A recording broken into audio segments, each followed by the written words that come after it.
Good day everyone! Ayan, meron po akong talbos ng kamote at saka yung seed po yan ng avocado. May nagbigay po kasi sa anak ko sa work niya. So, nilagay ko lang dyan yung seed. Hindi ko alam kung anong mangyayari dyan. Hindi ko naman alam kung paano magtanim yan. Ayan po, nagtanim po ako ng mga pechay at saka hindi ko maalala yung pangalan ng isa. Basta itsura din siya ng pechay.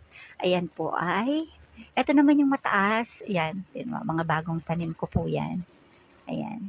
Eto yung isa, yung mataas na. Teka lang ha. Ayan. Ayan. Chinese kangkong po yan. Yung tanim ko po yan noong nakaraan pa. Hindi po pala namamatay ang Chinese kangkong kahit pinuputol mo siya. Ayan, hindi katulad ng pechay at saka yung panghalo daw yun sa sinigang. Ano ba yun? Sinigang sa miso na dahon. Hindi ko alam.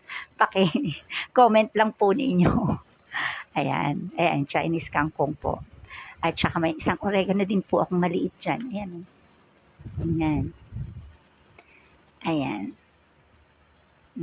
Yung sa tabi niya na parang damo lang siya. Ayan. Teka ha. Ayan. Ayan o, yung maliit na yan. Yan po ang itsura ng Chinese kangkong pagka maliit pa siya. Pag lumaki na, ayan. Full grown na po yan. Ayan, yung mga yan. Ayan po.